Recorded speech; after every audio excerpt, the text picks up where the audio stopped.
Dans cette vidéo, nous allons apprendre toutes les bases de Svelte pour que d'ici la fin, tu puisses commencer à coder ton premier projet. Avant de passer à la pratique, voici quels sont les avantages de Svelte et ses différences avec React. Tout d'abord, Svelte, par rapport à un HTML, CSS et JS classique, permet de créer des composants et ces composants sont réactifs et réutilisables. Ça veut dire qu'on ne voit plus la page comme un ensemble de balises HTML, mais comme un ensemble de composants que l'on peut réutiliser à n'importe quel endroit sur le site et surtout qui sont réactifs. Par réutilisable, j'entends que par exemple un bouton que vous auriez codé peut être réutilisé plusieurs fois sur une même page et même plusieurs fois sur le site complet. Et par réactif, j'entends qu'à chaque actualisation d'une variable, l'affichage se met à jour automatiquement, contrairement à ce qui se passerait sur une page classique. Les avantages principaux de Svelte par rapport à React sont une syntaxe plus simple et lisible côté développeur et des meilleures performances côté utilisateur. D'ailleurs, le fait que ce soit plus simple et lisible fait que c'est beaucoup plus facile à apprendre pour les débutants, vous allez le voir. J'ai moi-même énormément utilisé à la fois React et Svelte. D'ailleurs, j'utilise encore React parce que j'ai pas le choix, j'ai des projets qui sont encore dedans. Mais pour moi, il n'y a pas photo, Svelte est à mon avis bien meilleur. Bien sûr, ce n'est que mon avis et libre à vous de vous renseigner. On passe à la pratique, voici donc ce qui va se passer. Dans un premier temps, nous allons commencer par installer ton environnement de développement, c'est-à-dire mettre en place tous les outils nécessaires à la création de ta première application. Nous verrons ensuite les bases en créant une petite to-do list et nous finirons par déployer notre application pour qu'elle soit disponible en ligne avec Vercel. Tu es prêt? C'est parti. Ce qu'on va faire, c'est rechercher Node.js. On va cliquer sur Download directement et donc en fonction du système d'exploitation que vous avez, vous installez la version Windows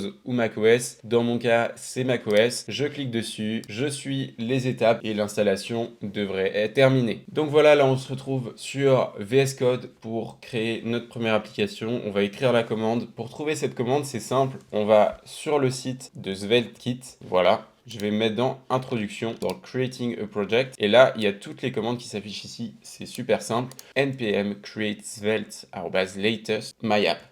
Donc là, il me demande si je veux installer Create Svelte. Je vais faire oui, donc je fais Entrée. Donc le plus simple, c'est qu'on prenne le Skeleton Project. Ici, on va faire No parce que je n'utilise pas TypeScript. Je vais activer Prettier parce que c'est assez pratique. Je prends mon explorateur de fichiers, je le glisse dans VS Code et bam, je suis dans le dossier qui a été créé. Donc maintenant que je suis là, je vais faire npm install comme c'est marqué ici. Donc voilà, c'est terminé. Je vais faire npm rundev comme c'est écrit ici. Voilà, mon serveur est déjà en place et mon application tourne déjà. Là, j'ai juste à faire commande-clic ou contrôle-clic si vous avez un Windows et il y a mon application qui vient de s'ouvrir juste à côté. Ce qu'on va commencer par faire, c'est un petit point sur cette structure de dossier qui est juste ici. On a donc un dossier .SvelteKit auquel vous n'aurez pas à toucher, qui est géré par SvelteKit justement. Node Modules, c'est pareil. SRC, ça va être bientôt intéressant. Statique aussi. Donc, on est parti pour SRC. SRC, c'est ce qui nous sert à mettre tout notre code. Donc dans lib, on va pouvoir mettre tous nos fichiers de code au format JavaScript et dans root,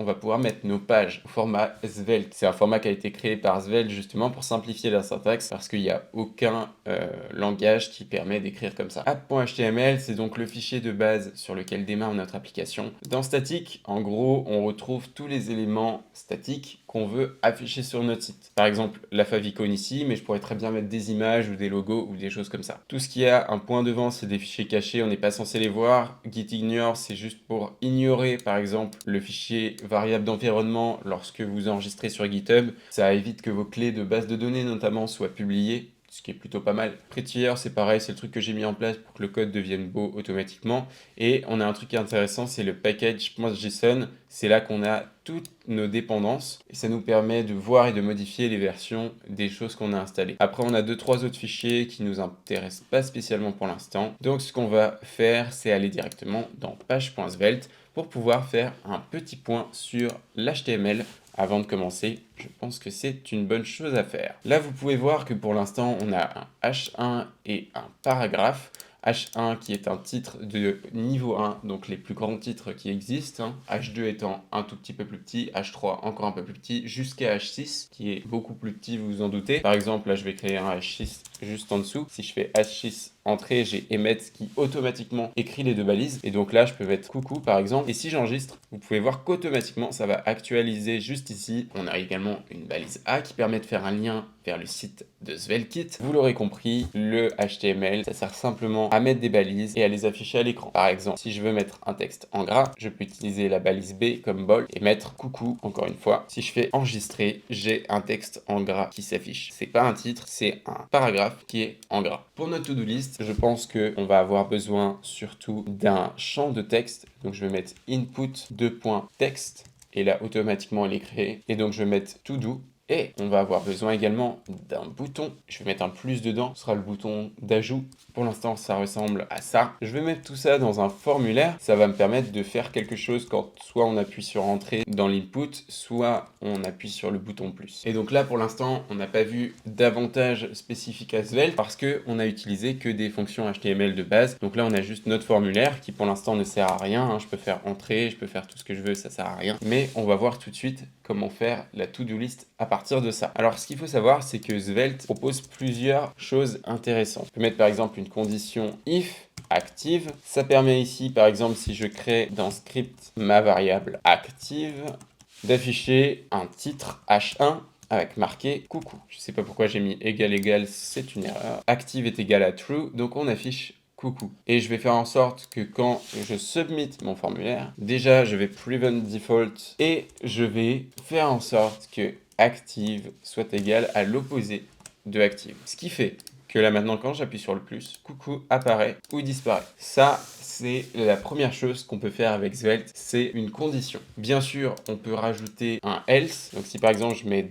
else, j'arrive à bye. Ce qui fait que là, quand j'appuie, j'ai soit bye, soit coucou. C'est une simple condition. Maintenant, on va voir qu'on peut faire également des each. Ça permet de parcourir un tableau. Donc là, par exemple, je parcours 1, puis 2, puis 3, et à chaque fois, je crée un paragraphe pour mettre chacun des nombres. Donc c'est exactement ce qui se passe. Vous voyez que la boucle each est assez pratique. En fait, c'est une sorte d'HTML augmenté. On ne peut pas faire ça normalement. Voilà, je pense qu'on a vu les bases de tout ce qui est conditions et boucles. Il y a bien sûr d'autres fonctions que vous pouvez apprendre, mais l'essentiel est là. Celle qui va nous intéresser pour notre to-do list, c'est plutôt le each qui est juste ici. Sauf que je vais boucler sur mes to-dos.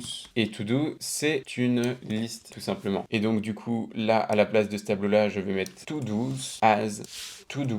Et ici, ce que je peux mettre, c'est que je vais créer une map. Donc voilà, Copilot me propose de mettre ces to-do là. Et ce que je vais faire maintenant, c'est to-dos.number, to-dos.text. Voilà. Et donc là, on a nos to-do qui sont affichés avec notre liste de to-do. Donc vous l'aurez peut-être remarqué, ça c'est une liste en JavaScript. Donc on ouvre toujours avec des crochets et on sépare les éléments avec des virgules. Et donc à l'intérieur de cette liste, j'ai des maps qui me permettent à chaque fois de mettre une clé et une valeur. D'ailleurs, il y a quelque chose qui manque, c'est done. Et ça permet de savoir si la to-do a été faite ou pas. Donc là, on dit que la première to-do a été faite, la deuxième également, mais pas la troisième. Je vais faire une case à cocher sur ma to-do pour qu'on puisse voir si elle est cochée ou pas. Input de .checkbox. Donc là, je vais l'appeler done et je vais lui mettre comme valeur to-do.done. Et donc, c'est pas la valeur, c'est checked qu'il faut binder. Et donc là, on voit bien qu'on a BuySomic qui est coché, Learn Svelte qui est coché et Read the Docs qui n'est pas coché. Je peux évidemment cocher ou décocher n'importe quelle case. Comment j'ai fait ça? Tout simplement à l'aide du mot-clé bind qui me permet de modifier ma liste et de le faire dans les deux sens. C'est du bidirectionnel. Ça veut dire que si par exemple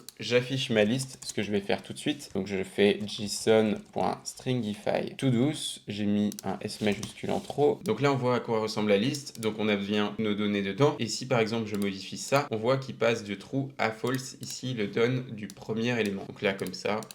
Donc le bind, ça permet de faire une synchronisation bidirectionnelle entre l'élément et sa variable. Donc je vais cacher de nouveau to-dos parce que je n'ai pas besoin de l'afficher pour l'instant. Ce que je vais faire maintenant, c'est binder justement ce champ de texte à une autre variable. Donc on va mettre let to do field, ok. Et donc celui-là, on va le mettre à rien au départ, voilà. Et donc là, on va binder la valeur de notre champ de texte à to do field. Ce qui fait que maintenant, quand j'écris dans ce champ de texte, on ne le voit pas, mais la valeur de to do field a changé. On va l'afficher tout de suite pour le voir, tout simplement. Donc là, si je fais to do field et que j'enregistre et que je commence à écrire, on voit tout simplement, j'ai écrit coucou, je sais pas ce que ça veut dire, mais on voit tout simplement que les deux sont synchronisés. On a synchronisé la valeur de la variable et notre champ de texte. Ce qu'il va falloir faire maintenant, c'est quand je submit mon formulaire, active n'existe plus, donc ça ne m'intéresse pas, mais par contre, on va ajouter un to do. Donc là, Copilot nous propose un code qui me paraît tout à fait intéressant, c'est-à-dire que to do devient une nouvelle liste avec les to-do de base qui existent et number c'est to-do.length plus 1. Donc ça c'est plutôt logique. To-do field c'est la valeur de notre champ de texte, donc c'est parfait. Et done est égal à false par défaut. Ça me paraît très bien aussi. On va voir ce que ça donne. Si j'ajoute coucou, j'aime bien écrire coucou,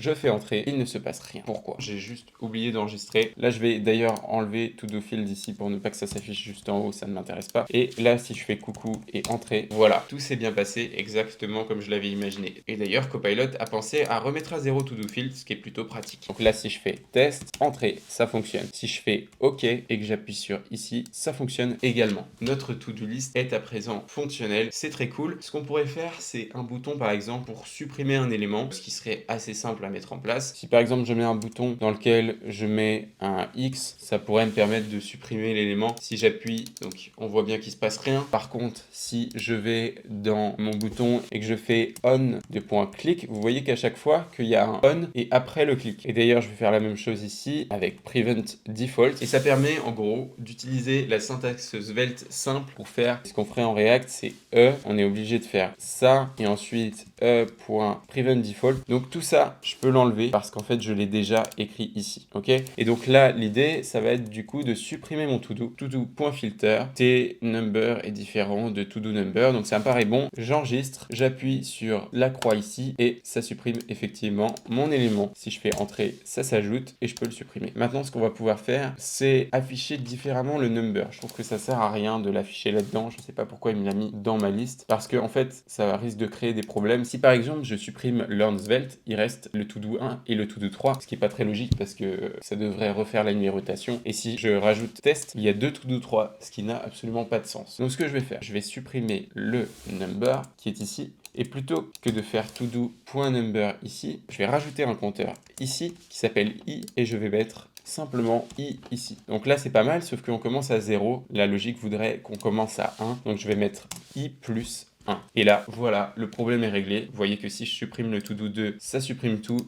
Donc c'est pas exactement ce que je voulais parce que notre filter utilisait todo.number. Donc le plus simple, ça va être de refaire ce filter en fonction du contenu de to-do. Et là, si je supprime le 2, on a bien un 2 qui s'est renuméroté automatiquement, que j'ajoute coucou, il est bien en numéro 3, c'est parfait. Bon, pour l'instant, on a vu les deux premières parties du composant, c'est-à-dire le script et le HTML sur stéroïdes, je vous l'accorde, mais il existe une troisième partie que l'on n'a pas encore vue, qui est le style, tout simplement. Ça permet donc de styliser nos éléments. Là, si je prends le style que Copilot me propose, j'enregistre, voilà, on a le style qui a changé, et c'est déjà à peine plus joli. On peut faire quelque chose de mieux, on va le faire tout de suite. Par exemple, ce qu'on pourrait faire, c'est mettre plutôt qu'un paragraphe ici, une div, avec par exemple une classe que l'on va appeler to-do. Et à ce moment-là, on peut utiliser .todo pour récupérer notre div et faire à peu près la même chose, sauf que là maintenant, on va rajouter un border pour donner un bord à notre to-do. Donc là, pour l'instant, c'est pas très beau. On va rajouter également un padding et un margin bottom pour mettre de la place en dessous. Pas mal. On va rajouter un border radius pour que ce soit à peine plus joli. Vous l'aurez compris, je suis pas très bon en design, mais on a quelque chose qui est stylisé. C'est déjà ça. On a donc vu les trois parties de notre composant. Il y a une dernière chose qui pourrait être très cool à faire, c'est tout simplement de rajouter une condition ici pour que si la liste soit vide, ça écrive no to do yet. Voilà, il n'y a pas de to do, donc c'est parfait. Si là, je vide ma liste, no to do yet.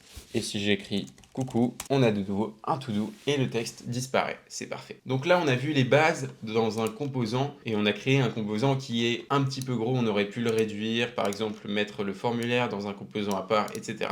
Donc c'est pour ça que je vais vous montrer comment faire. On va pas le faire complètement, sinon la vidéo va être trop longue. Mais par exemple, ce que je vais faire, c'est créer un nouveau composant. Je vais l'appeler mon composant.svelte. Là, j'ai créé tout simplement un composant. Et donc, à l'intérieur, je peux mettre un H1 où il y a coucou. Vous l'aurez compris, j'adore les coucous. Et un P avec marqué c'est moi. Donc là, j'enregistre. Pour l'instant, vous voyez qu'il n'y a rien qui s'affiche. Par contre, si je retourne dans mon application Svelte, que je me mets juste après mon formulaire et que j'ouvre une balise et que je tape mon composant, je fais l'autocomplétion de VS Code. Je valide mon composant, j'enregistre. Et là, comme par magie, coucou c'est moi est apparu juste en dessous. C'est un composant que je peux réutiliser à plusieurs endroits. D'ailleurs, si je le mets par exemple au-dessus de mon formulaire également, on voit que coucou c'est moi est au-dessus et coucou c'est moi est en dessous. Bien sûr, si je retourne dans mon composant et que je le modifie et que je mets c'est pas moi par exemple, j'enregistre, ça c'est modifié aux deux endroits et je ne l'ai codé qu'une seule fois. Voilà l'avantage du composant. Donc pour passer quelque chose en paramètre de ce composant, je peux mettre un argument. Donc on va lui mettre value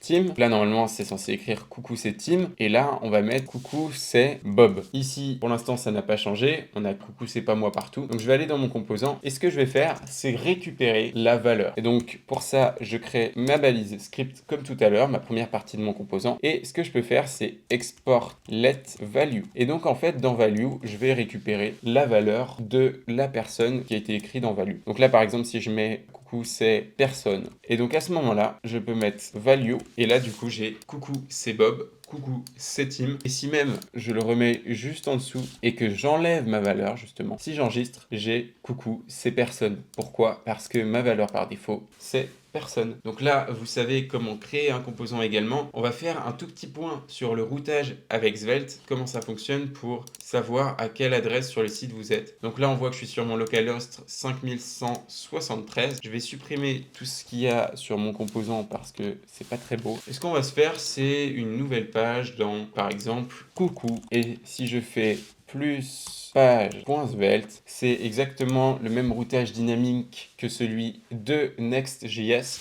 Et donc, si je mets H1 et que je mets coucou, là, j'ai un titre coucou qui va apparaître. Donc là, regardez, si je me mets ici et que je fais slash coucou, je suis dans le dossier coucou, j'ai créé une nouvelle page, je fais entrer, j'arrive sur une page avec marqué coucou, exactement ce que j'ai créé. Donc le routage, c'est très simple, hein, vous créez tout simplement du coup un dossier avec votre composant dedans. Vous pouvez écrire ce que vous voulez, vous pouvez intégrer des composants et faire une page, tout comme on l'a fait pour la première page qui est à la racine du site. Donc bien sûr, il y a plein de notions plus avancées qu'on pourrait faire sur le routage dans Svelte et sur plein d'autres domaines de Svelte. Si c'est quelque chose que vous souhaitez apprendre, n'hésitez pas à me le dire en commentaire pour que je fasse une vidéo dessus. D'ailleurs, sache que je compte bientôt sortir des formations sur Svelte pour que tu puisses devenir un monstre en rien de temps et que si tu souhaites être le premier au courant et ne pas rater d'offres spéciales, tu peux t'abonner gratuitement à ma newsletter en cliquant sur le lien dans la description. En plus de ça, j'envoie très souvent des emails avec un maximum de valeur, donc dépêche-toi avant que tu loupes le prochain. J'espère que cette vidéo t'a plu et surtout qu'elle t'a été utile. N'hésite pas à mettre un like et à t'abonner. Merci d'avoir regardé la vidéo et à très bientôt.